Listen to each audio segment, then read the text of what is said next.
Elle s'est mariée le matin, mais la nuit elle était morte. Deuxième partie. Elle se tourna désespérément vers Emmanuel. Amy, tu as promis de m'aimer. Tu as promis devant Dieu. Le visage de son mari se déforma sous la culpabilité et la peur. Je suis désolé. Si je refuse, nous mourrons tous. Son cœur se brisa à cet instant. Non seulement elle allait mourir, mais elle était trahie par l'homme à qui elle avait donné son cœur. Ils la forcèrent à entrer dans le cercle. Le prêtre chanta plus fort, versant du vin de palme sur sa tête. Elle luttait, les larmes coulant sur son visage, ses cris résonnant dans la nuit. « S'il vous plaît, ne faites pas ça, maman, oncle. Je vous en supplie, » implora-t-elle. Mais leurs yeux étaient froids, leurs visages figés comme la pierre. La lame scintilla dans la lumière du feu tandis que le prêtre la levait. Sa dernière pensée, avant que le couteau ne tombe, fut la voix de sa mère qui la mettait en garde. Les ocres ne sont pas des gens ordinaires. Le couteau trancha sa gorge rapidement.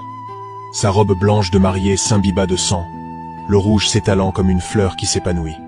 Les hommes déposèrent son corps sans vie sur le sol. Le sang coula dans le pot en argile, alimentant le feu. La famille chanta à l'unisson, leur voix tremblante de cupidité et de peur. Mais personne ne remarqua ses yeux, grands ouverts dans la mort, qui s'illuminèrent d'un rouge faible avant de s'éteindre.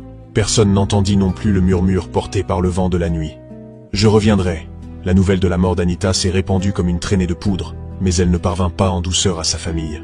C'est Chidi, le frère cadet d'Anita, qui a entendu les premiers murmures au marché dès le lendemain matin. Deux femmes penchées sur des paniers de tomates chuchotaient. « Tu as entendu parler de la nouvelle mariée du village, Anita ? Ils disent qu'elle est morte la nuit même de son mariage. » Chidi s'est figé. Son cœur battait à tout rompre. Il a laissé tomber le igname qu'il portait et s'est précipité chez lui, les jambes tremblantes. À son arrivée, les murmures avaient déjà atteint leur cour. Les voisins s'étaient rassemblés à la porte, leurs visages sombres, leurs voix basses. Quand la mère d'Anita, Mama Ifioma, est sortie et a entendu les mots « Ta fille est partie », elle a fléchi. Elle a poussé un cri perçant qui a déchiré la cour. Son pagne est tombé alors qu'elle roulait par terre, serrant la poussière, hurlant « Choco, pourquoi ma fille ? Elle venait de se marier hier. » Hier, le père d'Anita restait figé, sa canne tremblante dans la main. Il essayait de parler, mais aucun mot ne sortait. Ses lèvres tremblaient, et ses yeux se remplissaient de larmes qu'il était trop fier pour verser.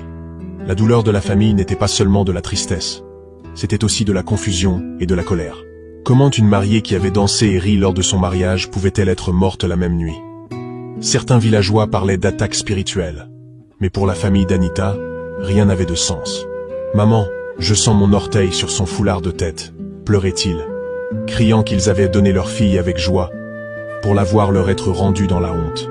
Les Okoro ont géré la situation rapidement, comme s'ils n'avaient rien à cacher. Quand le corps d'Anita est revenu chez ses parents, ils ont expliqué avec assurance qu'elle était tombée soudainement dans la nuit. Elle se plaignait de douleur à la poitrine. La belle-mère d'Anita a dit, essuyant ses larmes, avant qu'on puisse la conduire à l'hôpital, elle a rendu l'âme. La famille, trop choquée, n'a pas osé poser de questions. Pour eux, c'était un destin cruel.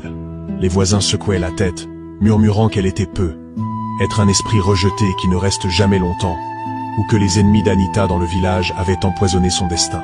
Personne n'osait accuser les Okoro. Leur richesse et leur influence les protégeaient. L'enterrement s'est fait rapidement.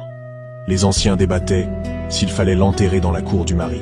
La tradition voulait qu'une femme mariée appartienne au foyer de son mari, même dans la mort.